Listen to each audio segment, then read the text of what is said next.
Maupay nga takna, sinarangan Visayas nga syudad han Tacloban. Live kitayin ang nababatian, FMR Up nga nagkikitaan ng Facebook pages han FMR nga PRTV Tacloban. Kaupudan bugos nga puwersan PRTV News Team. Ako, Hijay Baryon, nga aton igpapadangat ang mga presko ngan magpasok ng notisya iyan nga oras. Nganyan na ito aton mga laray uluhan. Tingog Party List, may buwelta hapahayag ni Vice President Duterte nga may adam matatabo nga panlisbot yan nga eleksyon. Malacanang, ginaadman na ang kaangayan nga pitad kontra mga nagpapasarangin fake news. Presidente Bongbong Marcos, nagsaad nga papaupayon pa ang internet infrastructure ha mga tayaw nga lugar ha sinirangan Visayas.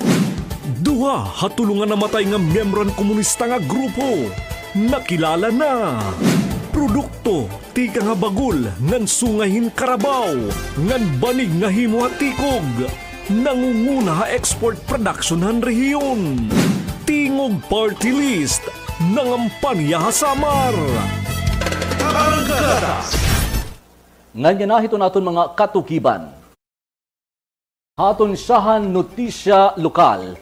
May buwelta ang Tingog Party List na naging pahayag ni Vice President Sara Duterte kabahin ang aligasyon hindi posible matatabo nga daw ang panlisbot yan ng eleksyon. Don Leandro Chu para iton katukiban.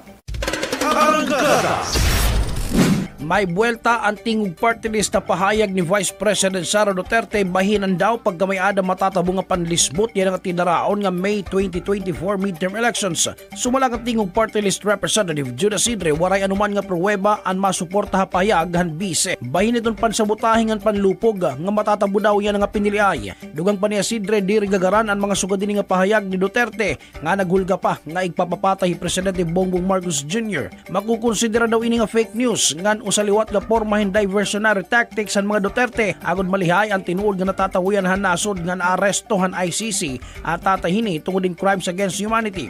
Padayon magudan araban mga Duterte han daw illegal nga pag-aresto kan anay Presidente Duterte pero pagdigon niya Sidre tanan numagin sakto nga proseso ngan diri daw angay tagan himbugat pa ang ka-aresto ni Duterte lugod angay tagan himbugat ang pagsentro hustisya mga EJK victims.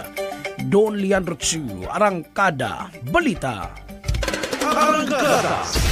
Samtang ginaadman na yanahan Malacanang ang mga kaangayan nga pitad kontra ang mga nagpapasaranghin fake news. Kaduan hiton koordinasyon na iba pang ahensya ng gobyerno agud maundang ini nga burhaton.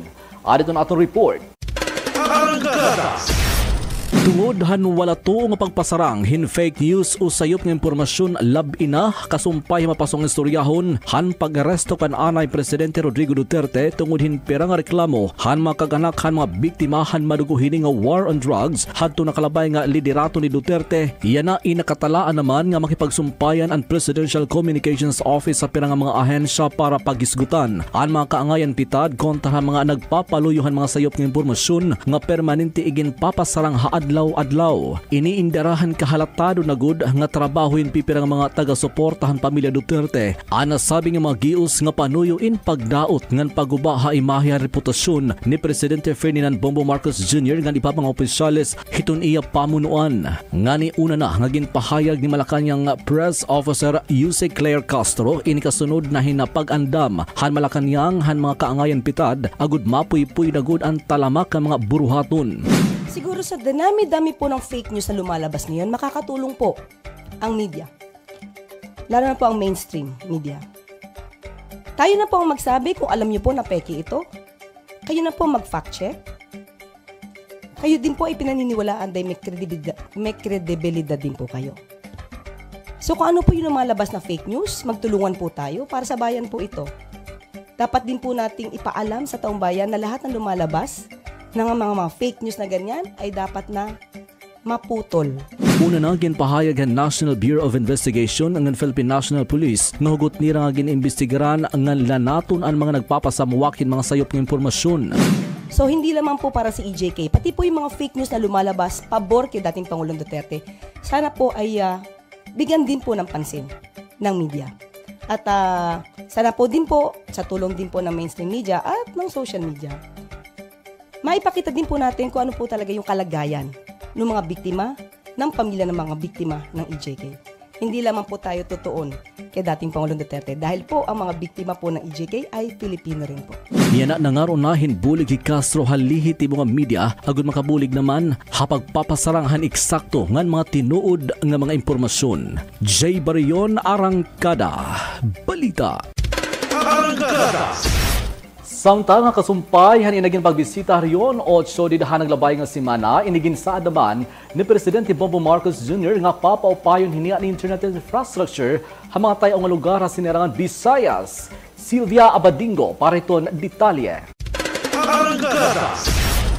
Nagsaa di Presidente Ferdinand Marcos Jr. nga mas papaupayon pa ang kalaksan internet ng koneksyon hiniha mga tayaw nga mga lugar sa sinerangan Visayas. Ini itong ginbuliwan nga saad ni Marcos durante meeting. Kaupod ang Regional Development Council kon RDC dito hapalo diin din sumat pa nga ang Administrasyon Marcos inya na may daging de-develop nga bago nga sistema para masigurado ang reliable broadband connectivity ha mga geographically isolated nga disadvantaged area kung sa rehiyon. Ginsumat pa ni Marcos nga gobyerno in mas papalawigon pa niya rin paggamit ang makabago nga technologies para liwat mapaupay pa ang koneksyon ng internet ang mga tayaw nga mga lugar. Suportado naman inihan opisyal ang RDC ha plano ni Marcos. Labi na nga importante nga mapaspas ang internet connection mahitungod nga makakabenepisyo ang education sector, partikular ng mga gida community sa probinsya. Manunumdumaan didahan 2024 ang DICT nag-set up in 1,048 Wi-Fi access points ha mga pampubliko nga mga lugar sa sinerangan Visayas nga prioridad ang remote areas. Labot pa han internet issues ginhingadayan gihapon ni Marcos ngan ang RDC ang regional concerns lagi pan problema pagtagatubig ngan kuryente, infrastructure ngan health services. Sylvia Abadingo, Arangkada, Balita.